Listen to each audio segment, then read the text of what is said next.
did I probably did like 2.5 months on teaching that out. But undiscovered treasures revealed, and we spend a lot of time talking about how to get those things that God's placed in us out of us. And so as I was meditating, the Lord told me to revisit something well, I'll just get into it.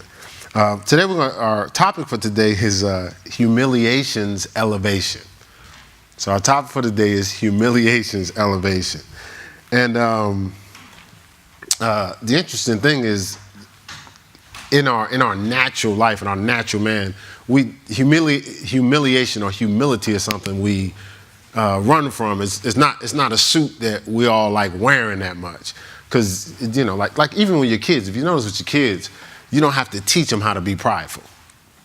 Just like you don't have to teach them how to say no, or rebel. Like, it's like they just, no, Or I remember my grandson was in my study, he was talking to my wife one day, and she said something to him. He turned around and said, shh. Of course, I had to take him up out of that room real quick, so let him know that that's not an option. But you don't have to teach them that. And pride, like, I actually was dealing with a young man last week, remember? And I told his dad, I said, he ain't giving that up, man, because of pride. Like, you could tell, he just was like, he knew what he was being requested to do, he should have done. Like, he's smart, so he's like, I know I'm supposed to do this. But he was under pride, lock and key. He was like, I'm not doing it. Like, and then he knew his dad was going to spank his butt, but pride was stronger than the consequences of the pain. He just wasn't letting it go. He was just like, no, I'm not letting it go. And I've told you the story transparently, grew up with foster parents, but my mom had, from the divorce through postpartum depression and stress and living the life of my dad, she ended up being diagnosed with paranoid schizophrenia. So she's in a situation where, I would take her to church for about 10 years. I had moved from New Jersey to Ohio, so I was taking her to church every Sunday. And what I would do is, because of my role at the church, I would take her to the first service, take her home, and then I would come back for the second service. Well, my mom, schizophrenia or not, she's a hustler. She'll hustle you, So and her intro would be, that's a nice suit you got on today. You sure look nice today. Otherwise interpreted, can we go to Wendy's on the way home? And I was like, Mom, I told you before, just ask me. I said, if I can, I will. If I can, I won't. I said, Mom, don't hustle me. She said, you mean sweet talk your baby? I said, Mom, you know what I mean. I said, just don't hustle me.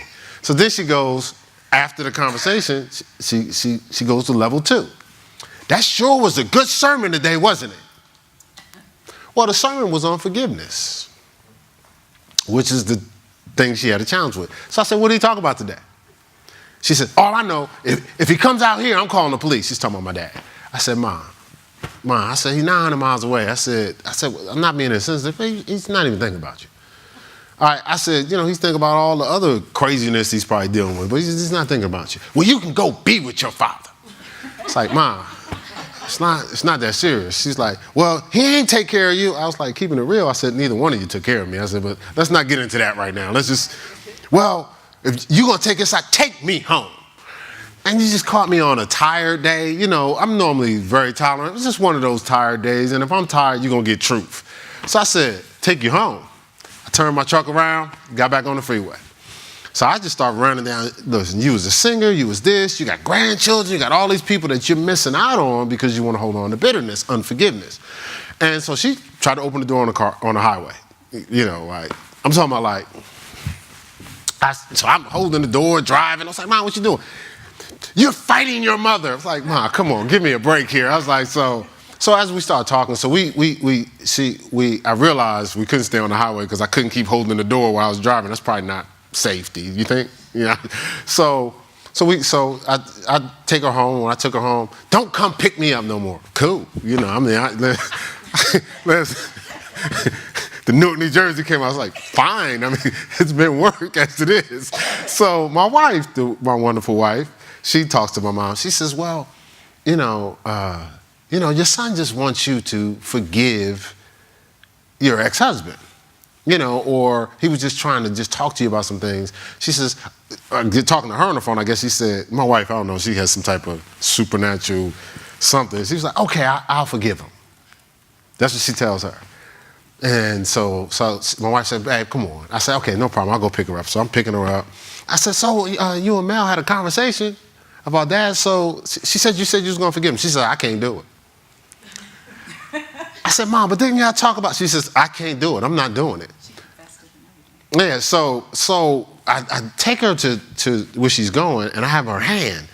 So I said, let me try this. I said, Mom, are you willing to walk away from your son in bitterness just to hold on to unforgiveness? She snatched her hand away and says, I can't do it. That pride had her so locked in. She was willing to walk out of a car going 70 miles an hour. She was willing to, she didn't care what I thought. It just, sometimes it has you that under lock and key. But see, God's going to release us from that. I just thought I'd give you that story. So once you start feeling some of the stuff you'll feel in the next couple of weeks, you know you're not alone, all right? All right, so let's go to James 4. Let's go to James 4.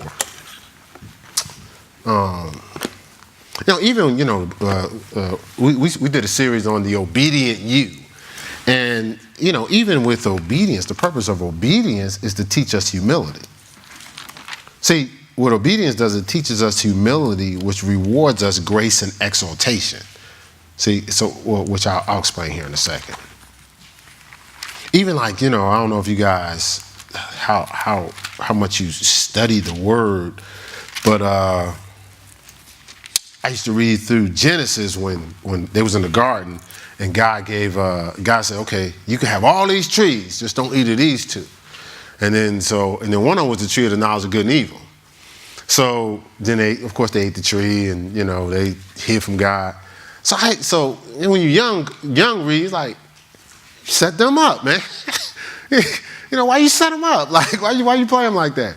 But the thing is, God knew that he had to teach them obedience, because you learn obedience, you draw authority. So he we'll get into that when I teach on spiritual authority. But again, he understood that obedience is an opportunity for humility, and humility is an opportunity for you to draw grace. And grace is what goes out ahead of us and opens those doors in our lives and navigates our life through us. Like we were talking about when I gave you the example of Get Smart, when he's just walk to the door, like you walk in the grocery store and the door opens as soon as you, right, the door, like you don't run into the glass, it opens up ahead of you. And that's what grace does. Grace is opening doors ahead of you, but you can't get grace without humility, which we'll see here in a few minutes. All right, so James 4, verse 6, it says, but he giveth more grace, wherefore he saith, God resisteth the proud, those that are locked in the pride, but giveth grace unto the humble. God resisteth the proud, but giveth grace to the humble. And let's look at verse, 1 Peter 5. Some of these scriptures you may know already. I'll start with verse 5. It says, likewise, ye younger, submit yourselves unto the elder. Yea, all of you be subject one to another, and be clothed with humility. For God resisteth the proud, give grace to the humble. Humble yourselves, therefore, under the mighty hand of God, that he may exalt you in due time. So another scripture says, humble yourself in the sight of God, and he'll exalt you in due time. So look, the humility facilitates exaltation or elevation. Humble, exalt. Humble, exalt, right? So a lot of times our elevation, our promotion, and all the things that we're looking for is on the other side of our humility. And so when we're running from humility, we're running from elevation and exaltation, right?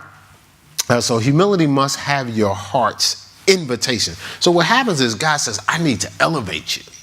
So when he says, I need to elevate you, so what he does is he sends an opportunity for humility. But you have to invite it in. But, your natural man has a tendency to what? Try to get around it. There's manipulation. A snake manipulates around the rocks. So instead of facing it or embracing the opportunity for humility, we're trying to avoid it. Save face and do all the different things we do, right? But God is saying, so you're praying, Lord, I just want to go to another level. I want to be promoted. I want to be this. God go, cool, no problem. I got you covered. So he sends you what it takes to elevate you. An opportunity for humility. But it almost got me, man. It was coming right at me, right? But I got, and man, you should have saw what's gonna happen to me today, John Renee, man. This situation came at me so quick, but man, I got skilled. I almost was humbled. But I'm good though. I'm straight. I got out of that. What you did is you got out of elevation. See, humility only has one audience, and that's God. See, humble yourself in the sight of God. So it's not about what other people see. It's about what God sees in your heart. Because God looks on the inward man. Man looks on the outward appearance, God looks on it. So on the outward appearance, you may look humble. The person, the quiet, you always give the quiet person the label that they so humble. Really? Or the shy person, you say, no, that person, they humble. You humble because you're shy? You're probably the most prideful person in the room because you worried about what people going to think. So you retreat to cover. So it's not about how you look on the outside. It's what God sees on the inside of your heart. Right? When no one's looking. How are you then? What are those thoughts that was going through your head? How are those?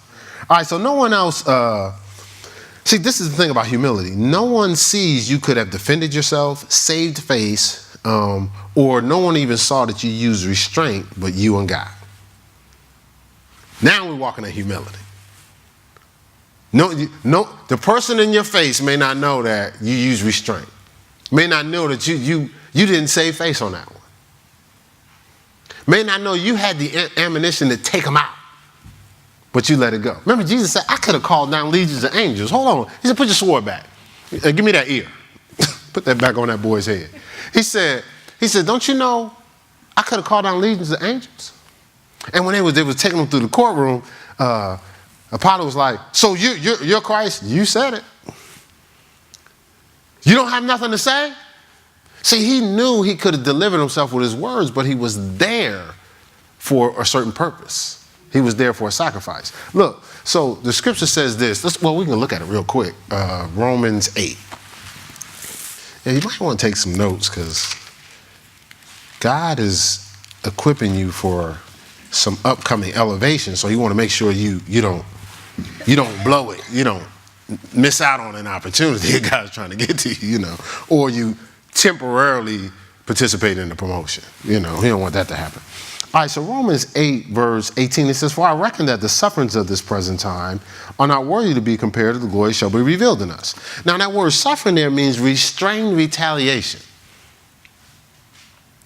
So I have the power to retaliate, but I'm not. That's what Jesus was doing. It was restrained retaliation. Because remember, he said he could have called down legions of angels. So now, if you get a chance, read through is Matthew. See, it's Matthew 28 or Matthew 27, but it's the end of Matthew. Well, in the any of the Gospels. But just from time to time, just read through or pull that Passion of the Christ that got all that dust on it at your house. Pull that back out. But when you read through it, it said that it wasn't enough that they crucified him. They put a sign up, King of the Jews, to mock him. Then they walk by and they spit at him. Then, so you know how you can't deal with people talking about you at the job, person over there, and they talking about you. Or you eavesdrop on a conversation and you almost lose your mind. Now you're stressed out for the next week. These people out here talking about me. Like you care more about what they say than what God say. But in Jesus' case, it wasn't no eavesdropping. They were sitting there going, and he's supposed to be the Son of God. Didn't he say he would tear down the temple and build it in 3 days? And he can't deliver himself off that cross? Didn't he say he was the Son of God? You seen God show up to deliver him? All this was being said before he even went through the whole crucifixion. But he restrained his retaliation because he just said he could call down legions of angels. He could have got to, what if you would have done if you was in Jesus' position? When they